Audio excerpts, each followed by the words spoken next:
Ladies and gentlemen, boys and girls, welcome to my recap of Season 1, Episode 8 of She's Gotta Have It. So, it's the most horrible day on earth, the day after Election Day 2016, when Trump became president of the United States. Everyone was really depressed that day, and the crazy part is, no one knew it was going to be as bad as it is right now.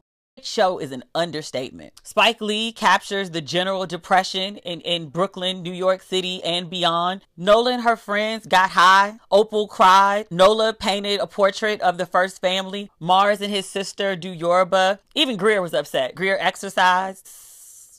Next topic. Nola's at home smoking when Greer calls. He wants to know why she walked out on him the night before. Nola says he had a bunch of ladies at the restaurant, so she just decided to go. Is that true? Because it seems like she got fed up with him and she just walked out. Why doesn't she just say that? Nola says she isn't mad at him. Greer's like, prove it. Let me come over. At least he's calling and not popping up. I'll give him that, which is the bare minimum. I'm convinced Nola just doesn't like being alone. There's no earthly reason that a woman with good sense would put up with Greer. Greer shows up at the house and Nola is waiting for him downstairs wearing this lovely ensemble. She looks amazing. Her outfit is so adorably cute. Greer has on a trench and he opens it to reveal some jeans with a big black penis attached. He says there's some historical significance to this. Message to moi, delete Greer. Nola's in a really good mood. She actually sold a painting. She wants to buy art supplies. She maybe wants to buy a new dress. She's been broke for a really long time. Greer asks again why Nola left the night before. She says she had to go see someone in the hospital. And Greer is like, a dude? And she's like, no, actually, one of my friends, a woman, thanks. I don't get these guys. She said to you, here are what the rules are. I don't want to be exclusive. I'm going to see other people. And the guys are clearly not okay with it. So why do y'all keep dating her? She wants one thing. You want another thing. Neither one of y'all are really willing to bend. So stop seeing each other. Greer asks her if she wants to go to lunch. And Nola's like, I have work to do. Can't go out. And I'm also not going out with you in those jeans. And he was like, well, who said we had to go out? And who said we had to wear clothes? Nola is very interested in having the brown sex. So they go upstairs and that's what they do. While they're having the brown sex, Nola is coming and she yells out Overstreet, which is Jamie's last name, not Greer. What goes on with your vagina is your business. Far be it for me to police it. But you need to know the proper names of the person whose penis is inside you. You need a pussy break. Calling out the wrong man's name? That's not cute, mama. Right after sex, Greer thinks he's going to lay up at the house for a minute and unwind. Nola was like, yeah, so you need to go. This chick gives no damns. There are things I absolutely love about Nola, and this is one of them. Over in Brooklyn Heights, Jamie's wife is sitting on the promenade crying. The next scene, Jamie is walking into his office. Cheryl is sitting behind Jamie's desk. And at first she's real cute. And then Cheryl's like, well, I have a question for you. She pulls out her phone, holds it up, and it's a picture of Nola. She was in Jamie's room and she found the painting and she wants to know who this chick is. I think if I saw a portrait of someone, I wouldn't necessarily assume it was a portrait of a real person, and definitely not a portrait of a woman that my husband was having sex with.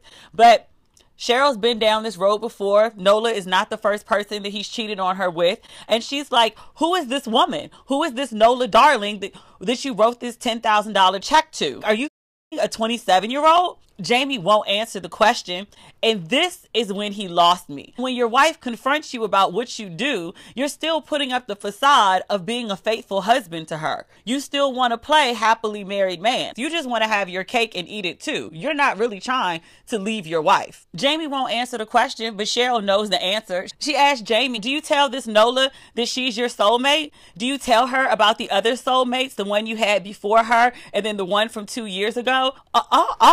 Oh, Jamie been a whole hoe for a few years of this marriage. It's not just Nola. You just want an escape, but you don't want to leave your wife. I would prefer you say that than trying to get your side chick to be exclusive with you. Cheryl's frustrated with Jamie and she asked him, she's like, why are we still married?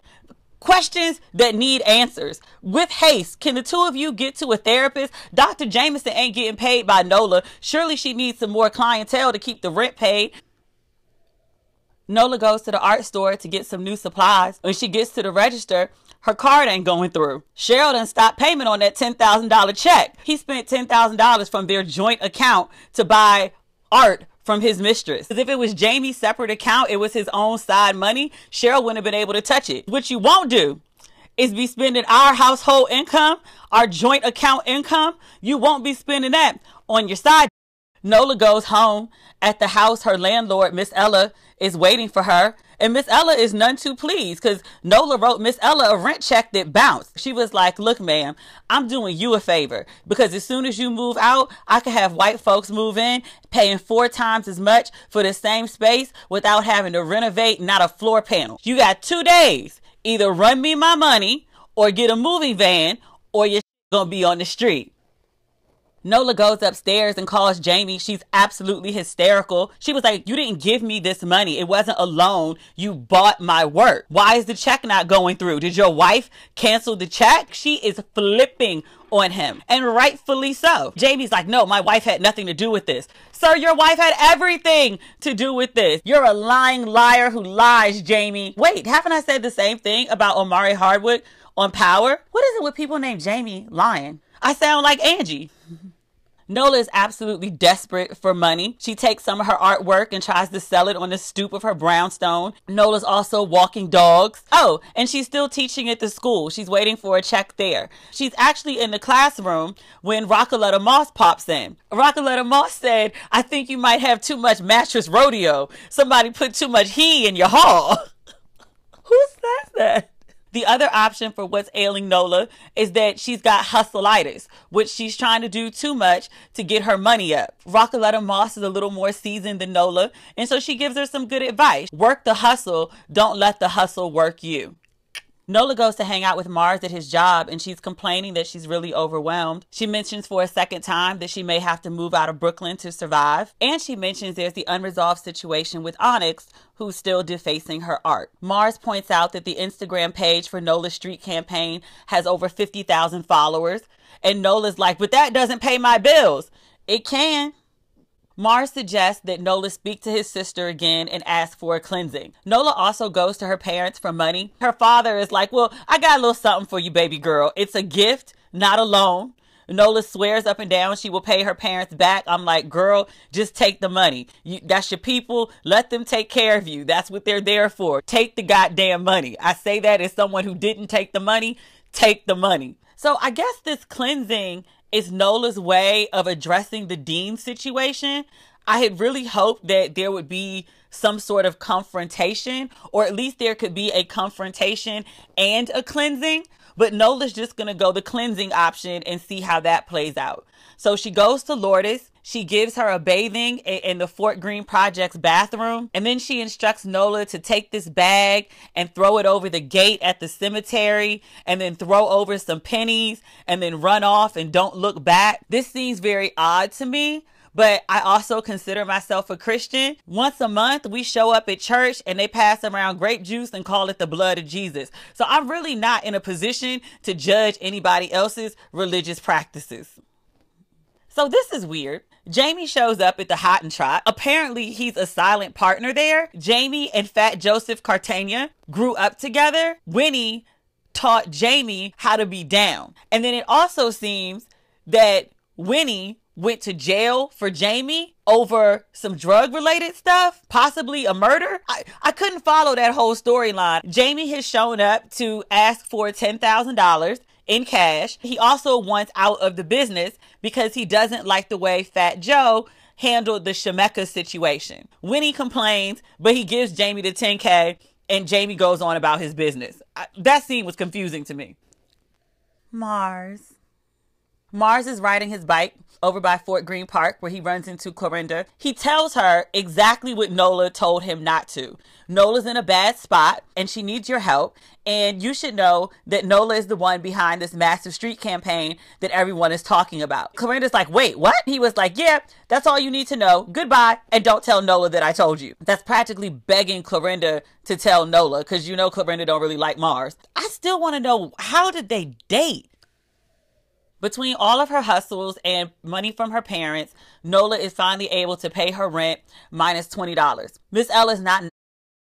She's just a businesswoman who wants her money on time. She also tells Nola that she has a package upstairs. The package turns out to be the returned painting from Jamie that she demanded from him. And still, he sent $10,000 in cash. She looking at that money like she contemplating giving it back on GP. Girl, don't take no 10,000 American US dollars in cash and think about returning it. You've been broke this whole season. Jamie done been a headache, a pain in your.